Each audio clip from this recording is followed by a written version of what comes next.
El Evangelio de Juan, capítulo 8, versículos del 39 hasta el 47. Declararon los judíos: nuestro padre es Abraham. No, respondió Jesús, pues si realmente fueran hijos de Abraham, seguirían su ejemplo. En cambio, procuran matarme porque les dije la verdad, la cual oí de Dios. Abraham nunca hizo algo así. No, ustedes imitan a su verdadero padre. Nosotros no somos hijos ilegítimos, respondieron ellos. Dios mismo es nuestro verdadero padre. Jesús les dijo: si Dios fuera su padre, ustedes me amarían, porque he venido a ustedes de parte de Dios. No estoy aquí por mi propia cuenta, sino que Él me envió. ¿Por qué no pueden entender lo que les digo? Es porque ni siquiera toleran oírme. Pues ustedes son hijos de su padre, el diablo, y les encanta hacer las cosas malvadas que él hace. Él ha sido asesino desde el principio y siempre ha odiado la verdad, porque en él no hay verdad. Cuando miente, actúa de acuerdo con su naturaleza porque es mentiroso y el padre de la mentira. Por eso es natural que no me crean cuando les digo la verdad. ¿Quién de ustedes puede con toda sinceridad acusarme de pecado? Y si les digo la verdad, ¿por qué entonces no me creen? Los que pertenecen a Dios escuchan con gusto las palabras de Dios, pero ustedes no las escuchan porque no pertenecen a Dios. Pues hasta aquí, hermanos, el texto para hoy. Recientemente el Señor Jesús había reconocido que estos judíos, estos líderes religiosos, eran descendientes de Abraham. Pero en este texto le señala que no por ello son hijos de Abraham. ¿Y cuál era la diferencia entre ser descendiente y ser hijo en este contexto? La diferencia se encontraba en que estos judíos físicamente venían de Abraham, pero no espiritualmente. Ellos no tenían fe verdadera en Dios, no reconocían en Jesús al Señor y encima procuraban matarlo, mostrando con ello quién era verdaderamente el padre de ellos. Y esta idea ya la introdujo Jesús en su discurso en el versículo 38, cuando les dijo que Él hablaba de lo que había visto en la presencia del Padre y que ellos hacían de lo que habían oído de su Padre, haciendo referencia al diablo, al homicida y padre de mentira. Por ello estaban acusándole una y otra vez, por eso levantaban falso testimonio acerca de Él y también deseaban matarlo. No obstante, ellos no reconocían nada de esto, entre otras cosas porque procuraban agradar más a la gente del pueblo que a Dios, y no querían mostrar sus verdaderas motivaciones e intenciones públicamente. Además, se sentían orgullosos de su cargo y de su autoridad espiritual. Por consiguiente, le rebatían a Jesús y le repetían que eran descendientes de Abraham y que su padre era Abraham. La osadía y la necedad de estos judíos estaba siendo notorias. Se encontraban ante el Hijo de Dios, ante aquel que les hablaba la verdad, y no buscaban oírle ni entenderle, sino más bien condenarle, callarle para siempre. Se enaltecían como hijos de Abraham, como verdaderos defensores de Israel, cuando tenían delante a alguien más grande que Abraham, a quien había estado en la mismísima presencia de Dios, lo oyó y por eso podía hablar de él y hacerlo con completa verdad y autoridad. Pero la desfachatez de estos líderes no acababa aquí, sino que se pronuncia aún más, y así lo podemos leer en el versículo 41. Pues ellos, al sentirse señalados por Jesús, deciden atacarle de forma personal. Le dicen que ellos no habían nacido de fornicación, dando a entender que Jesús sí había sido concebido fuera del matrimonio, convirtiéndole a él en un hijo ilegítimo. Y este detalle quizá en una primera lectura se os ha escapado o lo habéis pasado por alto, pero es importante remarcarlo para hacernos una idea de toda la presión social que viviría nuestro Señor. Evidentemente todos sabéis que el padre de Jesús no era José, y que José tuvo misericordia de María cuando supo que estaba embarazada, y se casó con ella pese a saber que no era su hijo y que en ese momento se encontraban prometidos. Por supuesto, José se casó con María porque así también se lo encomendó el Señor a través de un mensajero en sueño, ¿recordáis? Y con esto se evitó que mucha gente pensase que María se había acostado con otro hombre fuera del matrimonio, pues casi nadie iba a aceptar el nacimiento virginal de Jesús y que María concibió por el Espíritu Santo. Y ciertamente, si os fijáis, el Padre, ni el propio Jesús, ni sus apóstoles, en ningún momento se preocuparon, y por tanto Dios en ningún momento quiso, que ese milagro se supiese de forma pública. No se habla abiertamente del nacimiento virginal. Nosotros lo sabemos ya por los testigos, ¿verdad? Por los apóstoles. Pese a todo esto, seguramente algunas personas sí sabrían que ese hijo de María no era hijo de José. Que quizá no cuadraban las fechas o alguna información filtrada, y que por lo tanto el niño no era fruto de un matrimonio piadoso, sino más bien de un pecado, de un acto de fornicación. Posiblemente este rumor habría llegado a ciertas personas de influencia cuando comenzaron a escuchar la autoridad y la fama que estaba consiguiendo Jesús entre las multitudes, y por ello se lo recriminaron ante el gentío en el momento más certero para hacerle daño según sus criterios y delante de todos. Irónicamente, a su acusación añadieron que ellos solo tienen un padre, y ese padre es Dios. Y digo esto porque en verdad Jesucristo es el único Hijo de Dios, el unigénito, el verdadero. Los demás somos hijos de Dios por la gracia del Señor y por medio de la fe, pero nuestra relación con Dios no es exactamente la misma.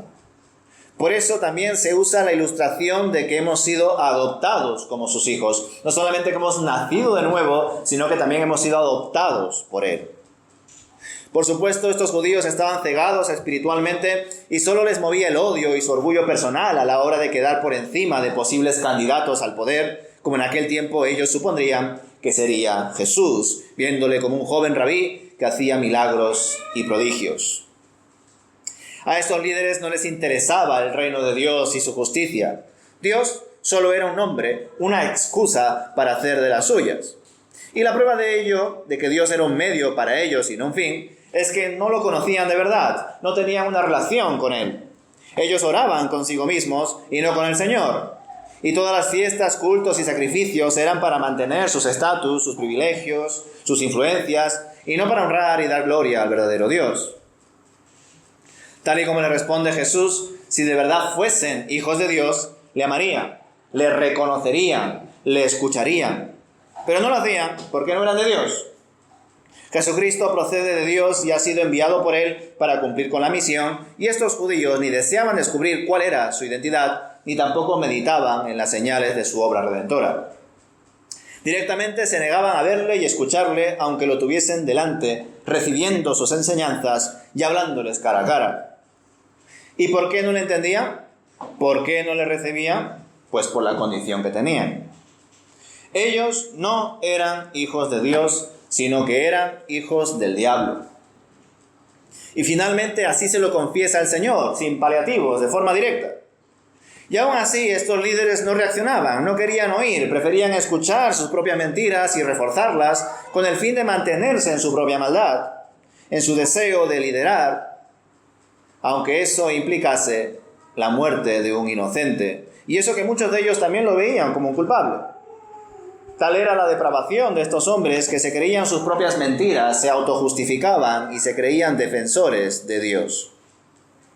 Lo que no sabían con todo esto es que se estaban enfrentando al mismísimo Hijo del Dios viviente. Lo estaban señalando. Y mientras lo hacían, se estaban señalando a ellos mismos. Y todas esas obras estaban quedando registradas para ser expuestas en el tribunal de Cristo. Pero ellos seguían neciamente hablando. Jesús les decía la verdad y no le creían ni le escuchaban, porque al no ser de Dios, no podían escuchar las palabras de Dios. Pues solo el que es de Dios puede escuchar lo que proviene de Dios, el resto no. Y esto es tremendo, hermanos. Por un lado creo que evidente, ¿no? Pero por otro lado revelador. ¿Quién puede oír al Señor? Solo aquellos que hayan experimentado cómo sus oídos han sido abiertos por Dios. Pues antes no podían oírle. Los oídos tapados, lógicamente, no pueden escuchar. Y evidentemente un espíritu muerto y un corazón de piedra no pueden creer ni arrepentirse. Porque no existe ningún tipo de discernimiento espiritual para una persona que se encuentra en la pésima situación de esclavitud hacia el pecado. Solo Cristo salva, solo Dios libera, solo el Espíritu nos regenera y nos da una nueva vida, un nuevo nacimiento, una nueva identidad en Cristo Jesús. Por eso estos judíos no podían oír a Jesús. Continuaban siendo hijos del diablo y les enfadaba no poder encontrar algo de qué acusarle. De hecho, cuando lleguemos a los días finales del ministerio terrenal de Jesús, veremos cómo manipularán el juicio y levantarán falsas acusaciones para condenarlo a muerte. Y bueno, ya sabéis, cómo no podían condenarle a muerte por sus propias leyes, porque se encontraban bajo la ley romana, derivaron el caso a los romanos para que ellos mismos acabasen con la vida de Jesús, crucificándole y condenándole a muerte como un maldito entre transgresores.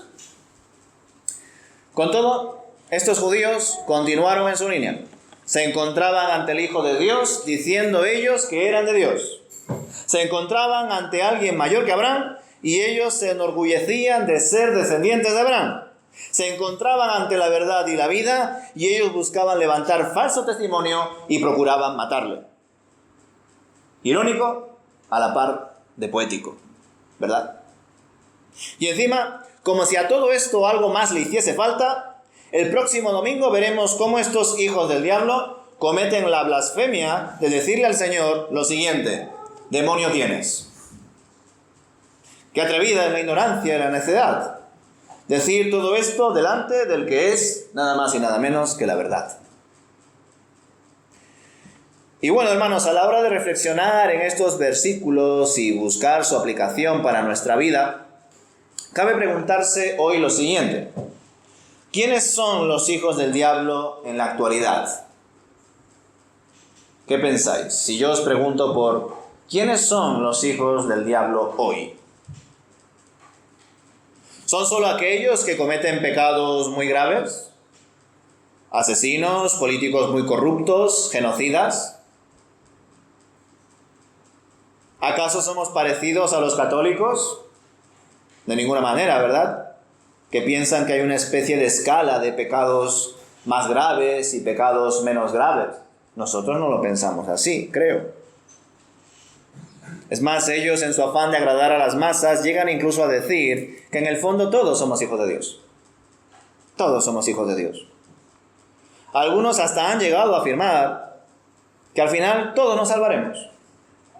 Que Dios es tan bueno que no puede mandar a una gran parte de su creación al infierno.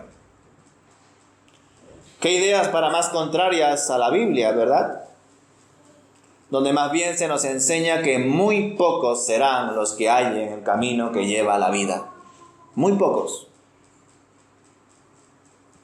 Nosotros, hermanos, los que nos esforzamos por leer la palabra de Dios de manera constante y profunda, sabemos que en esta vida solamente existen cabritos y corderos. Hijos del diablo e hijos de Dios. Y un día serán separados. Porque por ahora, tal y como sucede con el trigo y con la cizaña, están creciendo y viviendo juntos. Pero el fuego está preparado y todo aquello que no sirve será echado a él y ese fuego de Dios nunca se apagará. Os suena todas estas palabras, ¿verdad? Todas estas ideas de diferentes versículos.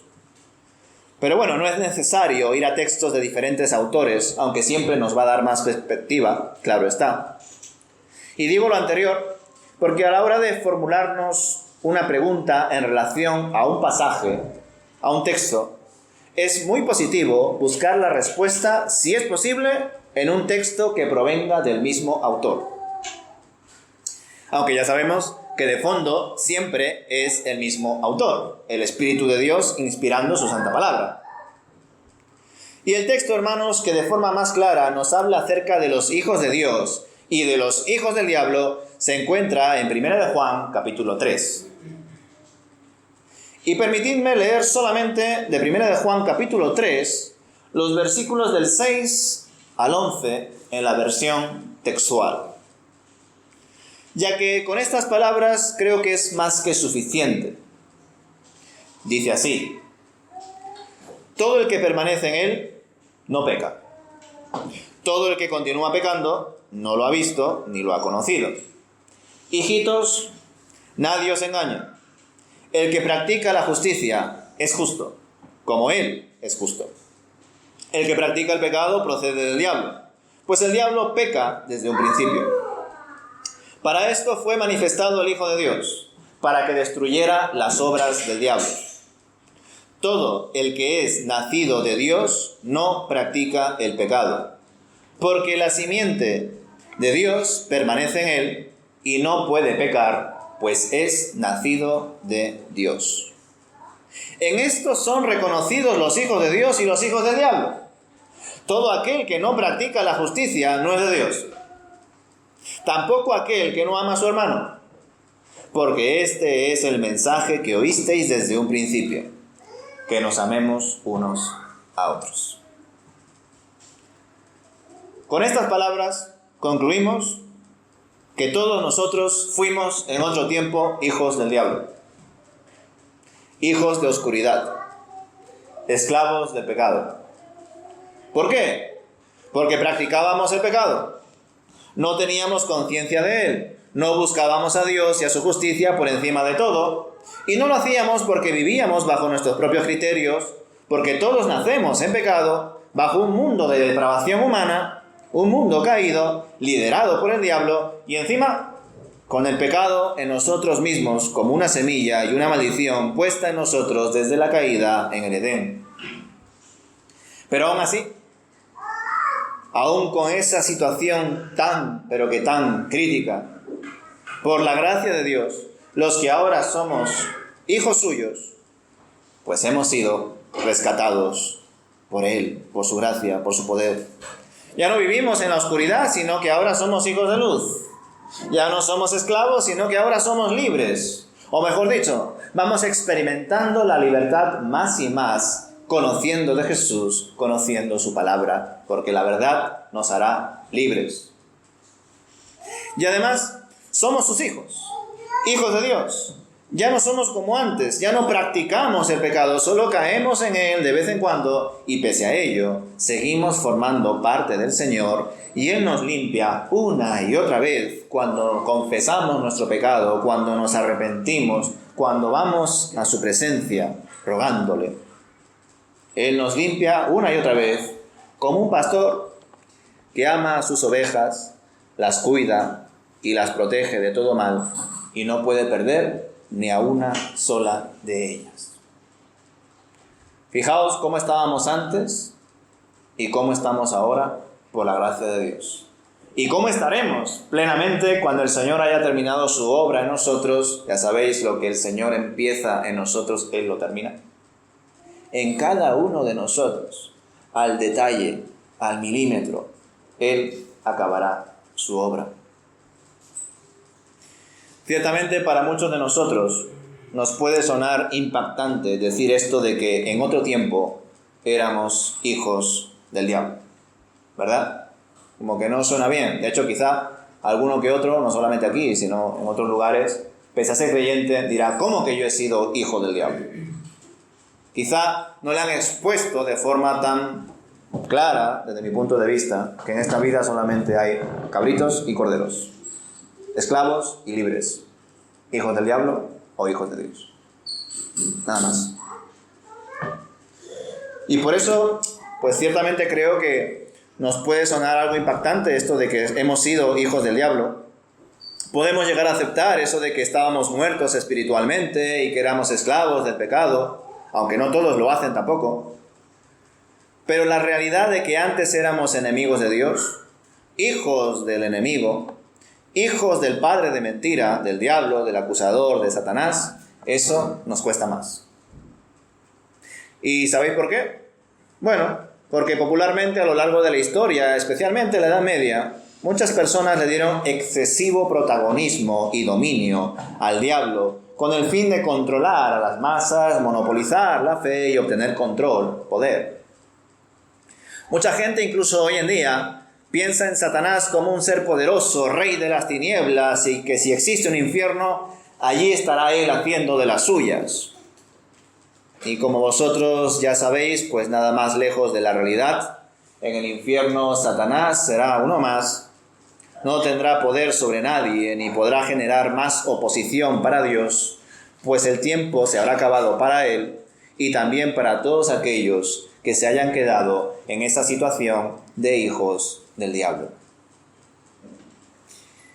Y es necesario, hermanos, como os dije el domingo pasado, que no solo seamos conscientes de cómo de dura es la vida del creyente en el día a día, sino que también tengamos muy presente de dónde hemos sido rescatados, de qué situación deplorable nos ha sacado el Señor por su gracia y con el poder de su Santo Espíritu. Nosotros ahora somos hijos de Dios y como tal nos debemos de comportar, no abusando de su gracia, de su paciencia y de su infinito perdón, pues hacer estas cosas son pruebas claras de que no hemos nacido de nuevo y por tanto solo estamos viviendo una fría religión, una inerte tradición, y nada de eso nos va a salvar. Nada de eso nos salvará. Solo Cristo salva. Solo Él nos da una nueva vida. Solo Él nos puede ayudar a caminar como conviene. Solo Él nos puede mostrar la verdad y hacernos cada vez más libres. Y todo ello lo consiguió en su sangre, en su muerte y resurrección, en su obra redentora y perfecta. Y en honor a ella, nosotros debemos actuar invirtiendo adecuadamente cada tiempo, cada día, cada momento que Él nos da para que sea empleado en su reino y en su justicia. Pues recordad lo siguiente: todo aquel que no practica la justicia no es de Dios. Así que esto no solo consiste en no practicar el pecado, sino que también consiste en no dejar de practicar su justicia. Pues eso también es una prueba de que somos del Señor. Es decir, no solamente no te fijes en aquellas cosas malas que estás dejando de hacer, muy bien por ello, sino que también fíjate en todas aquellas cosas que la palabra de Dios, cuando tú la lees y cuando también te congregas, vas a un estudio bíblico y la aprendes, no la aplicas. Porque si no la aplicas, pues estás pecando. Y aunque decir esto puede sonar duro, no lo digo con el fin de que ahora nos estemos fustigando unos a otros, o peor aún, que estemos pensando, pues anda, si te contase este hermano o el otro o no sé quién. No. El ser más conscientes de nuestro pecado nos debe de llevar a amar más a Dios.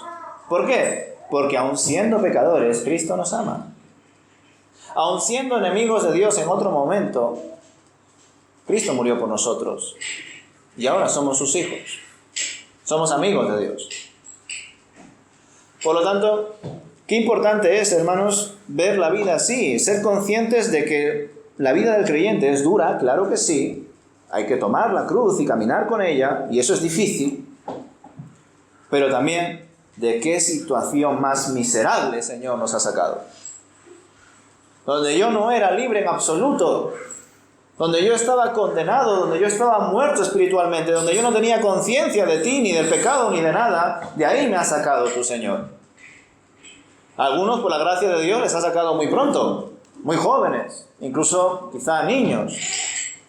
Pero otros, desgraciadamente, hemos llegado a cumplir 20, 30 o 40 años y ahí ya recién el Señor tocó nuestro corazón. Y creo que las personas que hemos vivido un poco más sin Dios, sin conciencia de pecado, y por tanto que hemos cometido más pecados, amamos más al Señor. Y qué bueno es recordar incluso esa vida pasada. Aunque es cierto que a algunas personas les pesa muchísimo esa vida pasada, pero porque no le ven el elemento pedagógico que tiene recordar en esta vida la vida pasada. Y ese elemento pedagógico es recordarlo para no volverlo a repetir. Recordarlo para decir: Señor, tú me sacaste de allí. Porque cuando estemos en la presencia de Dios, ya lo sabéis, ya no habrá más dolor, ni lágrimas, no habrá sufrimiento. Todas las cosas habrán pasado. Estaremos gozosos en Dios. Y con eso no estoy diciendo que cuando estemos en la presencia de Dios, en el día postrero, se nos vaya a realizar una especie de lavado de cerebro o algo por el estilo.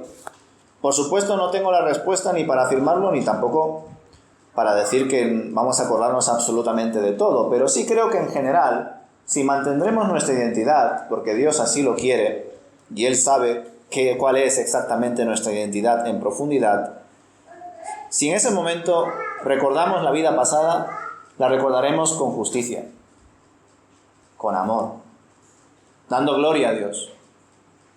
Ya no lo veremos con vergüenza. Ya no lo veremos con dolor, como aquí sí a veces lo vemos.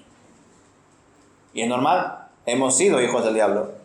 Hemos sido esclavos del pecado. Hemos vivido muertos espiritualmente. Y por lo tanto hemos cometido muchos errores. Y además, siendo creyentes, todavía los seguimos cometiendo. Gracias a Dios ya no nos revolcamos en esos errores.